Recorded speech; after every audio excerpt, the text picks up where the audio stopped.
بسم اللہ الرحمن الرحیم۔ السلام علیکم، میں مس نبیلہ ولی آن لائن سکول پروگرام میں خوش آمدید کہتی ہوں۔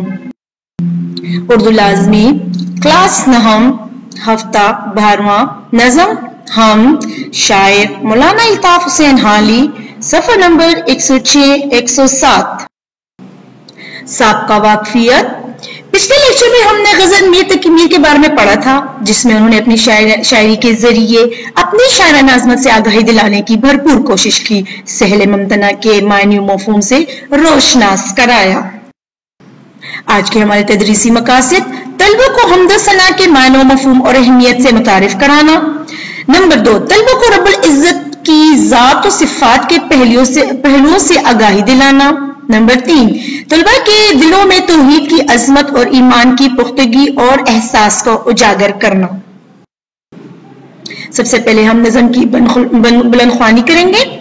قبضہ ہو دلوں پر کیا اور اس سے سوا تیرا، ایک بندہ نافرما ہے ہم سرا تیرا، گو سب سے مقدم ہے حق تیرا ادا کرنا، بندے سے مگر ہوگا حق کیسے ادا تیرا، محرم بھی ہے ایسا ہی جیسا کہ ہے نامحرم، کچھ کہہ نہ سکا جس پر یہاں بیت کھلا تیرا، جچتا نہیں نظروں میں یا خلتی سلطانی، کملی میں مگن اپنی رہتا ہے گدا تیرا، تو ہی نظر آتا ہے ہر شے پہ محیط ان کو، جو رنج و مصیبت میں کرتے ہیں گلا تیرا، آفاق میں پھیلے گی کب تک نہ مہک تیری، گھر گھر لیے پھرتی ہے پیغام صبا تیرا، ہر بول تیرا دل سے ٹکرا کے گزرتا ہے، کچھ رنگ بیاں حالی ہے سب سے جدا تیرا۔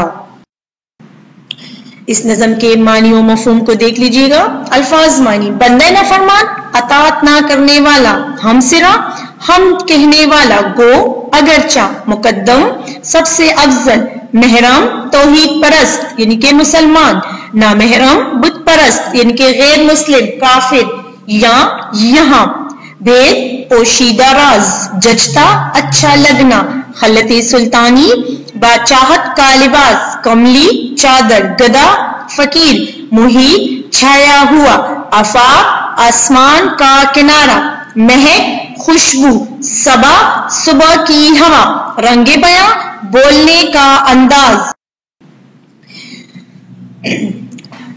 آج ہم اس نظم ہم کی تشریحات کا آغاز لیتے ہیں۔ سب سے پہلے شعر نمبر 1، حل لغات مفہوم بما تشریحات کے۔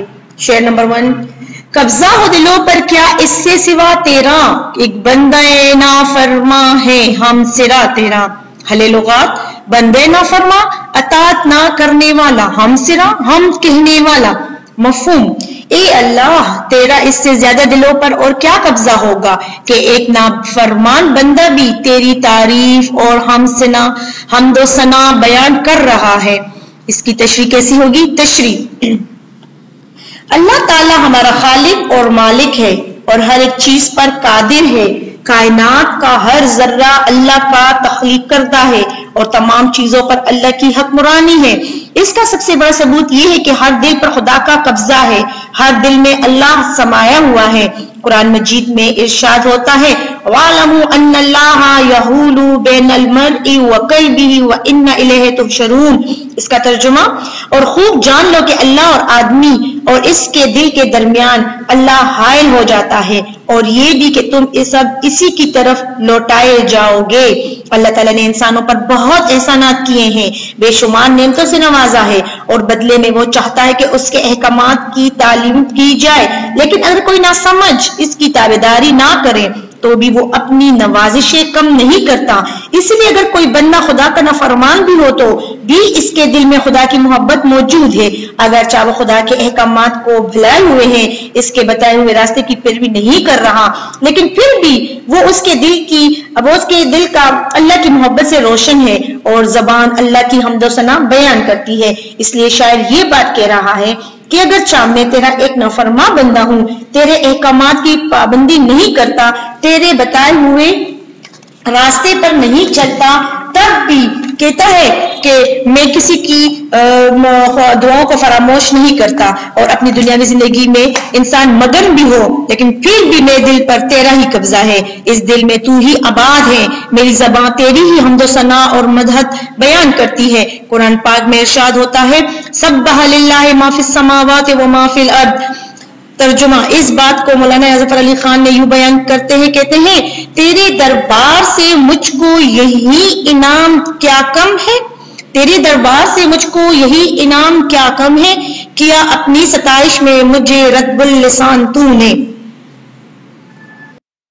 شعر نمبر 2، گو سب سے مقدم ہے حق تیرا ادا کرنا، بندے سے مگر ہوگا حق کیسے ادا تیرا۔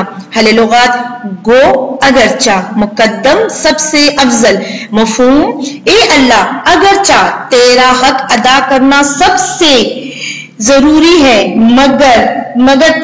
مگر عاجز بندے سے تیرا حق کیسے ادا ہوگا۔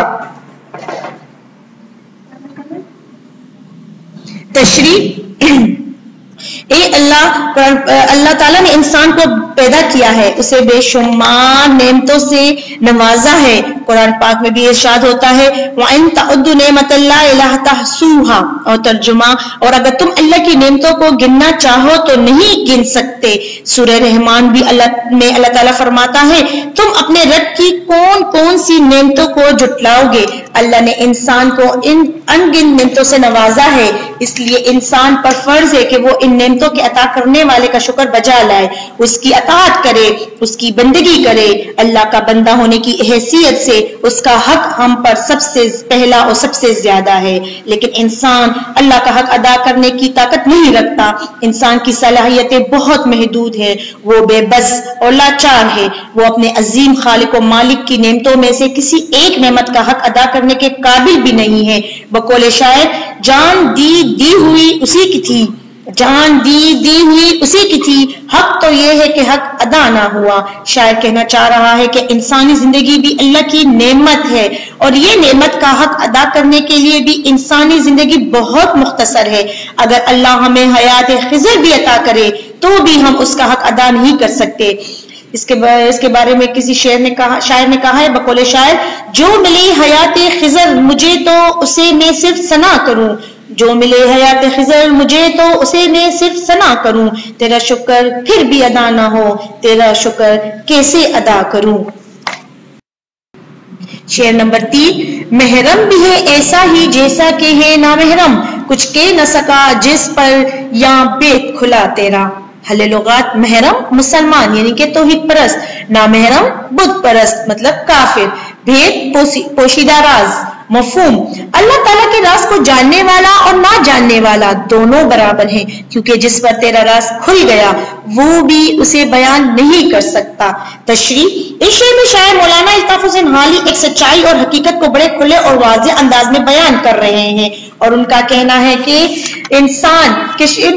اللہ بہت عظمت والا اور بلند مرتبے والا ہے، وہ ذات اللہ کی ذات بہت اعلیٰ و عارفہ ہے۔ اس کی مخلوق میں سے جو لوگ اس کی کائنات پر غور و فکر کرتے ہیں، اس کی کائنات میں بکھری ہوئی نشانیوں پر توجہ دیتے ہیں، تو ان پر کائنات کے مالک یعنی کہ اللہ تعالیٰ کے راز آیا ہو جاتے ہیں، اور وہ اللہ کی ذات کا راز پا کر حیرت کی دنیا میں کھو جاتے ہیں۔ وہ خدا کی حقیقت سے آشنا ہو کر چپ ہو جاتے ہیں، کیونکہ اللہ کی نشانیاں ان پر نئی دنیایں اشکار کر دیتی ہیں۔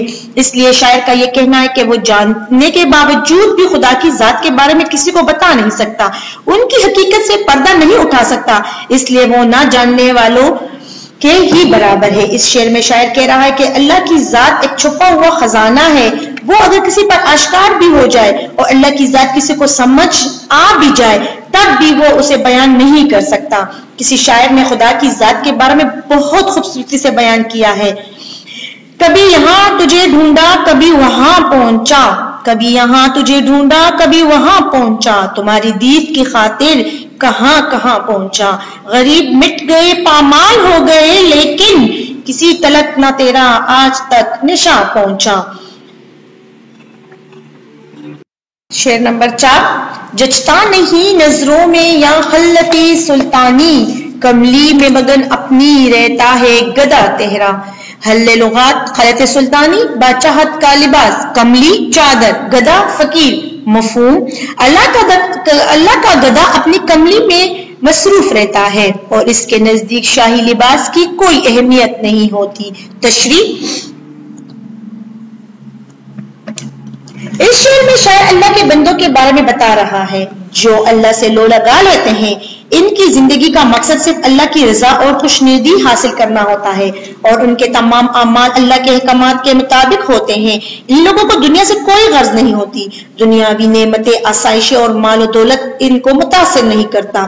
اگر زندگی کا اصول دیکھیں کہ جب کوئی بادشاہ کسی شخص کو انعام و کرام سے نوازتا ہے، اس سے خوش ہو کر اسے شاہی لباس عطا کرتا ہے تو یہ اس کے لیے فخر اور مسرت کی بات ہوتی ہے۔ وہ اپنے ساتھیوں کے سامنے اتراتا ہے اور لباس کی تعریف میں زمین و آسمان کی کلابیں ملاتا ہے، لیکن اس کے برعکس جب کوئی بندہ اللہ سے لو لگا لیتا ہے تو اس کے نزدیک بادشاہ کے دیے ہوئے شاہی لباس یا انعام و کرام کی کوئی وقت نہیں ہوتی۔ دنیاوی شان و شوکت اور آسائشیں اس کی نظروں میں نہیں جچتی۔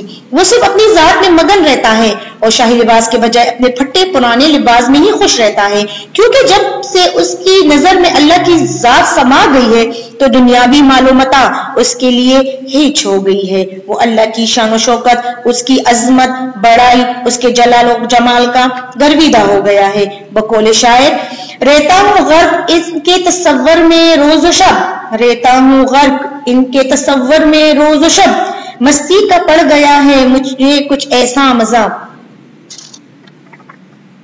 اس لیے شاعر کا کہنا ہے کہ مجھے بادشاہوں کا عطا کردہ لباس متاثر نہیں کرتا، مجھے تو اپنی معمولی اور فقیرانہ لباس ہی پسند ہے۔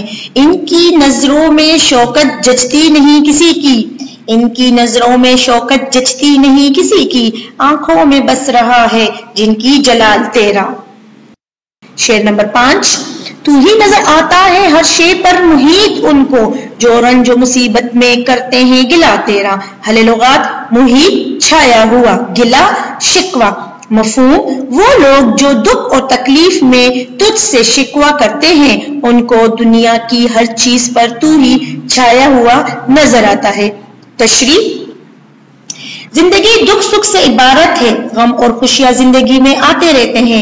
انسان کی فطرت ہے کہ وہ ہمیشہ خوشیوں کی خواہش کرتا ہے، لیکن تکلیف میں وہ برداشت کرنے کے بجائے شکوہ و گلہ کرتا ہے۔ اس شعر میں مولانا حالی کا بھی یہی کہنا ہے کہ جب انسان کو دنیا میں کسی دکھ اور تکلیف کا سامنا کرنا پڑتا ہے تو وہ ان سے گھبرا کر اللہ سے شکوہ و گلہ کرتا ہے، کیونکہ وہ یہ بھی جانتا ہے کہ اس دکھ اور تکلیف سے نجات دلانے والا بھی صرف اللہ ہے، اللہ ہی ہے تو ان کو ان تکالیف سے چھٹکارا دلا سکتا ہے اور ان کے مسائل حل کر سکتا ہے، کیونکہ صرف اسی کی ذات دنیا کی ہر شے پر قادر ہے۔ شاعر کا کہنا ہے کہ انسان کو اس بات کا بخوبی علم ہے کہ اللہ تعالیٰ ہر چیز پر چھایا ہوا ہے، کائنات کا ہر ذرہ اس کے قبضے اور قدرت میں ہے، کوئی پتہ بھی نہیں کہ اس کے حکم کے بغیر کوئی پتہ تک نہیں ہل سکتا۔ قرآن پاک میں ارشاد ہوتا ہے، ان اللہ علی کل شیء قدیر، بے شک اللہ ہر ایک چیز پر قدرت رکھتا ہے، اللہ مختار کل ہے، کائنات کا سارا نظام اسی کے حکم سے چلتا ہے، کائنات کی کوئی چیز بھی اس سے سرکشی نہیں کر سکتی، انسان بھی اس کے حکم کے سامنے عاجز ہے اور وہ جانتا ہے کہ اللہ ہی اسے دکھوں اور مصیبتوں سے نجات دلا سکتا ہے، اس لیے وہ پریشانی اور مصیبت میں خدا کے قریب ہو جاتا ہے، اسے دل کی بات بیان کرتا ہے، اسی سے شکوہ گلہ کرتا ہے، کیونکہ ہر چیز اللہ کے اختیار میں ہے۔ بقول شاعر، بہت خوش ہوں خدا یاد آ رہا ہے اس مصیبت میں، بہت خوش ہوں خدا یاد آ رہا ہے اس مصیبت میں، میری کشتی کو اے طوفاں یوں ہی زیر و زبر رکھنا۔ شعر نمبر 6، آفاق میں پھیلے گی کب تک نہ مہک تیری، گر گر لیے پھرتی ہے پیغام صبا تیرا۔ حل لغات، آفاق آسمان کا کنارہ، مہک خوشبو، صبا صبح کی ہوا۔ مفہوم، اس دنیا میں جہاں بھی اللہ کے پیغام ان کے وحدت کی خوشبو ضرور پھیلے گی، کیونکہ صبح کی ہوا اللہ کا پیغام لے کر ہر گھر میں جاتی ہے۔ تشریح، کائنات کی ہر شے کا خالق اللہ تعالیٰ ہے اور وہ ہر چیز پر قدرت رکھتا ہے۔ سورج، چاند، ستارے، زمین و آسمان، پہاڑ،